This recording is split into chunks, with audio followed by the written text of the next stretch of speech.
전능하사 천지를 만드신 하나님 아버지를 내가 믿사오며 그 외아들 우리 주 예수 그리스도를 믿사오니 이는 성령으로 잉태하사 동정녀 마리아에게 나시고 본디오 빌라도에게 고난을 받으사 십자가에 못 박혀 죽으시고 장사한 지 사흘 만에 죽은 자 가운데서 다시 살아나시며 하늘에 오르사 전능하신 하나님 우편에 앉아 계시다가 저리로서 산자와 죽은 자를 심판하러 오시리라. 성령을 믿사오며 거룩한 공회와 성도가 서로 교통하는 것과 죄를 사하여 주시는 것과 몸이 다시 사는 것과 영원히 사는 것을 믿사옵나이다. 아멘. 다같이 찬송가 545장 이 눈에 아무 증거 아니 배어도 찬송합니다.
주님의 거룩함을 두고 맹세하 주 하나님 아버지는 참 이쁘다. 그 귀한 모든 약속 믿는 자에게 능치 못할 무슨 일이 있을까. 걸어가세 믿음 위에 서서 나가세 나가세 의심 버리고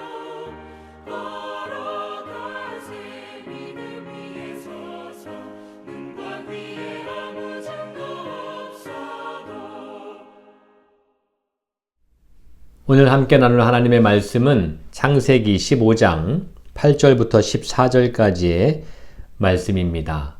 봉독합니다. 그가 이르되 주 여호와여 내가 이 땅을 소유로 받을 것을 무엇으로 알리이까?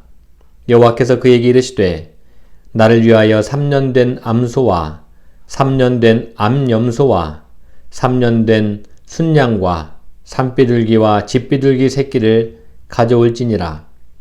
아브라함이 그 모든 것을 가져다가 그 중간을 쪼개고 그 쪼갠 것을 마주대하여 놓고 그 새는 쪼개지 아니하였으며 솔개가 그 사체 위에 내릴 때에는 아브라함이 쫓았더라. 해질 때에 아브라함에게 깊은 잠이 임하고 큰 흑암과 두려움이 그에게 임하였더니 여호와께서 아브라함에게 이르시되 너는 반드시 알라. 내 자손이 이방에서 객이 되어 그들을 섬기겠고 그들은 400년 동안 내 자손을 괴롭히리니 그들이 섬기는 나라를 내가 징벌할지며 그 후에 내 자손이 큰 재물을 이끌고 나오리라. 아멘. 반갑습니다. 지난 시간에 우리는 하나님과 아브라함과의 계약 안에 하나님께서는 아브라함에게 자손과 땅을 주시겠다라는 그러한 내용이 있다는 것을 확인했습니다. 여기에서 아브라함의 자손이란 혈통을 넘어서 아브라함이 약탈 전쟁을 일삼는 메소포타미아 4명의 왕과 거룩한 전쟁을 하는 그러한 자손들을 말합니다. 다시 말하면 어떤 경우에도 약탈을 거부하고 또한 약탈을 일삼는 자들의 행태에 눈 감지 않는 삶을 살아가는 자들을 말하죠. 이들이야말로 아브라함의 자손들이라고 할 수 있습니다. 또한 땅을 주시겠다라고 하는 것은 약탈을 하지 않아도 공생하고 공존하는 나라를 말합니다. 자신의 것을 채우기 위해서 타인의 것을 하찮게 여기지 않는 나라, 내가 대접받고자 하는 대로 남을 대접하는 그러한 나라 말이죠.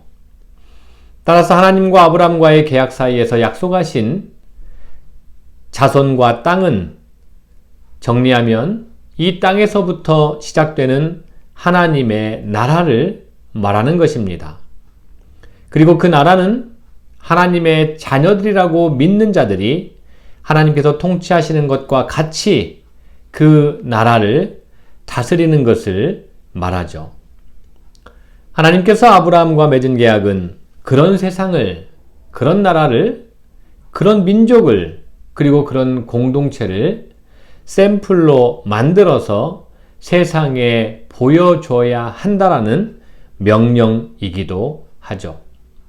그래서 아브라함의 자손은 그 땅에서 평화의 하나님 나라를 만들어서 궁극적으로 약탈, 즉 힘에 의한 평화를 만드는 것은 허구다 라는 것을 세상에 선명하게 보여주라는 명령이라고 할 수 있습니다.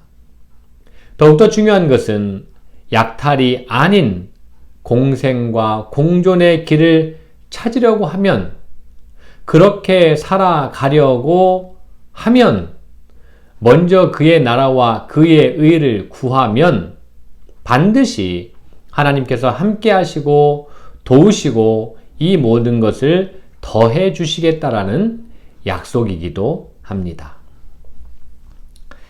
그런데 여기서 잠깐 생각해 보면 아브라함은 하나님께 한 번도 자신의 자손을 위해서, 그리고 자신의 자손이 살 땅을 목표로 해서 하나님께 간구한 적이 없다는 사실입니다. 그럼에도 하나님은 수많은 사람 중에 아브라함과 자손과 땅을 약속하시면서 계약을 맺으셨죠. 이 상황에서 무엇을 생각할 수 있을까요? 아브라함은 미리 그렇게 예정되었기 때문이라고 말할 수 있을까요? 그렇게 말한다면, 그렇게 생각한다면 모순이죠. 온 우주 만물을 창조하신 하나님께서 누구를 미리 예정하셔서 차별하시는 분일 수는 없기 때문입니다. 오히려 아브라함이라는 한 사람의 삶 자체가 하나님의 마음과 뜻에 부합했기 때문이다라고 생각할 수 있습니다. 말씀드린 것처럼 사람을 통해서 일하시는 하나님은 하나님을 대신해서 하나님의 일을 행할 사람을 찾으십니다. 그리고 그 찾으신 사람이 아브라함이었던 것이죠. 그런데 정작 아브라함은 자신이 하나님의 일을 대신할 사람으로 생각한 적이 없습니다. 자신과 같은 사람이 어찌 감히 하나님의 일을 대신할 수 있을까? 결코 그럴 수 없다라는 생각 때문이죠. 그러고 보면 하나님을 만난 사람들, 하나님 앞에 선 경험을 한 사람들의 공통적인 모습입니다. 자신은 한없이 초라합니다. 자신은 한없이 부족합니다. 하나님 앞에 선 자신은 엄두가 나지 않습니다. 그런데 바로 그때 하나님께서 그 사람을 통해서 본격적으로 하나님의 일을 하기 시작합니다. 아브라함은 자신이 감히 하나님과 계약을 맺거나 하나님의 약속을 받을 자격이 못 되었기 때문에 이 사실을 믿을 수가 없어서 하나님께 다음과 같이 묻지 않을 수가 없었습니다. 그것이 앞서 봉독한 말씀 가운데 8절의 말씀입니다. 다시 한번 봉독하겠습니다. 그가 이르되 주 여호와여 내가 이 땅을 소유로 받을 것을 무엇으로 알리까?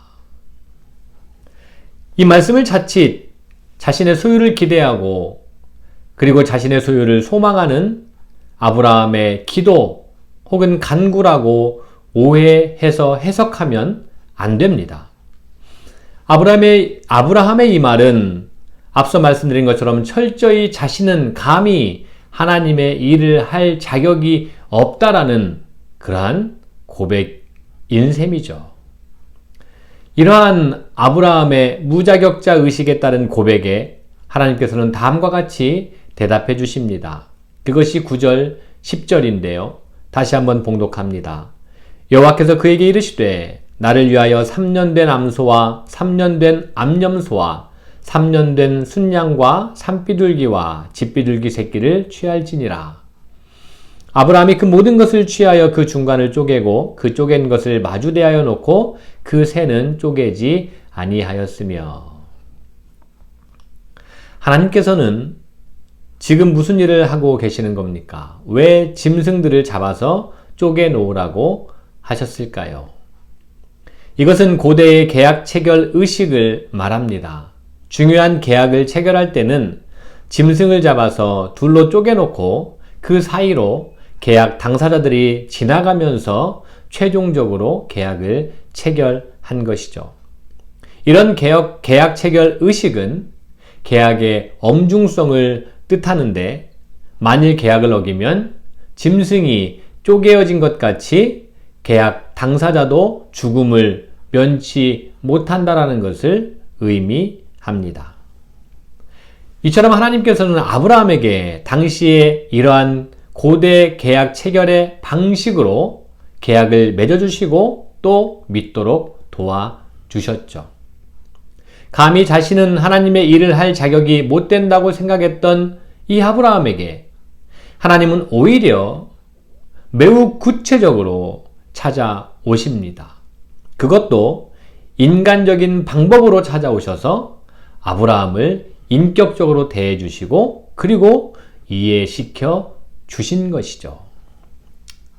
그런데 이 고대 계약 체결에 빗댄 일을 이후에 하나님께서는 또 이해하기 어려운 말씀을 이어서 하십니다. 그것이 13절, 14절입니다. 봉독하겠습니다. 여호와께서 아브라함에게 이르시되 너는 반드시 알라 내 자손이 이방에서 객이 되어 그들을 섬기겠고 그들은 400년 동안 내 자손을 괴롭히리니 그들이 섬기는 나라를 내가 징벌할지며 그 후에 내 자손이 큰 재물을 이끌고 나오리라. 하나님께서 아브라함의 후손들에게 자손들에게 약속하신 그 땅은 바로 주시는 것이 아닙니다. 400년 후에 그것도 노예의 삶을 살고 난 후에 주시겠다라고 말씀하십니다. 도대체 왜 400년의 노예의 삶을 살고 난 뒤여야 할까요? 물론 하나님께서 하시는 일을 사람이 모두 헤아린다라는 것은 어불성설이라고 할 수 있습니다. 따라서 왜 400년 뒤, 그것도 노예의 삶을 살고 난 뒤였는지에 대한 대답은 이후에 진행된 이스라엘의 역사를 통해서 살펴볼 수밖에 없고 그리고 생각해 볼 수밖에 없습니다. 이것을 간추려 보면 다음과 같습니다. 먼저 이스라엘의 사명을 짚어보아야 합니다. 아브라함과 그 후손들이 부르심을 받은 이유는 믿음의 조상이요 그리고 복의 근원이 되기 위함이었죠. 복의 근원, 즉 남을 복되게 하는 그러한 정체성 말입니다. 그것 하라고 하나님께서 아브라함과 그 자손들을 부르신 것이죠. 그런데 그런 믿음의 조상이 되고 그리고 남을 복되게 하는 복의 근원이 되는 것은 저절로 되는 것이 아닙니다. 그러한 믿음과 그러한 삶을 살아가는 것은 시련을 통해서 확인되어집니다. 시련과 고난을 이겨낼 뿐만 아니라 그리고 더 나은 기회로 만들어내는 힘, 이것이 바로 참신앙의 본질이죠. 400년이라는 긴 세월 동안의 고된 노예 생활은 바로 이런 시간을 말합니다. 왜 하필 노예의 경험이어야 되는지 생각해보면 이것은 고대 사회의 특징 때문인데, 그 당시의 절대 왕권 시대에는 지배계급 이외의 인구의 대부분은 노예 수준의 삶을 살았죠. 이런 시대에 이스라엘은 그들의 삶에 동참해서 노예의 삶을 몸소 체험하고 노예의 삶이 얼마나 비참한가를 뼈저리게 체득해야 했죠. 이런 경험이 반드시 필요한 이유는 이러한 비극을 해결해야 남을 복되게 하는 복의 근원의 역할을 해낼 수 있기 때문인 것이죠. 그리고 그러기 위한 하나의 과정이기 때문입니다. 다시 말하면 이들의 비참한 노예의 경험은 그 문제를 해결하기 위한 일종의 수업과 같다고 할 수 있습니다. 온갖 죄악과 불의가 지배하는 현실 속에서 믿음의 모델로 그리고 복의 근원의 역할을 해낸다는 것은 결코 쉬운 일이 아니죠. 그 일을 위해서는 그만한 훈련이 뒷받침되어야 하고 400년의 종살이는 이에 해당된다고 할 수 있습니다. 오늘은 아브라함을 찾아오신 하나님, 그리고 자손과 땅을 약속하시고 하나님의 일을 대행할 민족으로 겪을 400년의 고난의 의미를 잠시 생각해 보았습니다.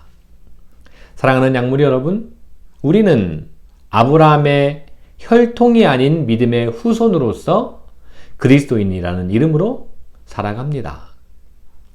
오늘 나의 삶이 하나님께서 찾아오실 삶, 그리고 아브라함의 믿음과 복의 근원의 역할을 이어가면서 하나님의 일을 대행할 자로 그렇게 살아가면서 하나님께 영광을 돌리는 그러한 그리스도인들이 될 수 있기를 주님의 이름으로 간절히 축원합니다. 주님 가르쳐 주신 기도하심으로 창세기 27번째 시간을 모두 마치겠습니다. 하늘에 계신 우리 아버지여, 이름이 거룩히 여김을 받으시오며 나라가 임하시오며 뜻이 하늘에서 이루어진 것 같이 땅에서도 이루어지이다. 오늘 우리에게 일용할 양식을 주시옵고 우리가 우리에게 죄 지은 자를 사하여 준 것 같이 우리 죄를 사하여 주시옵고 우리를 시험에 들게 하지 마옵시고 다만 악에서 구하시옵소서. 나라와 권세와 영광이 아버지께 영원히 있사옵나이다. 아멘. 이제 많이 날씨가 더워졌습니다. 건강에 각별히 유의하는 남은 한 주간 되시고 다음 주일에 밝은 모습으로 뵙겠습니다. 고맙습니다.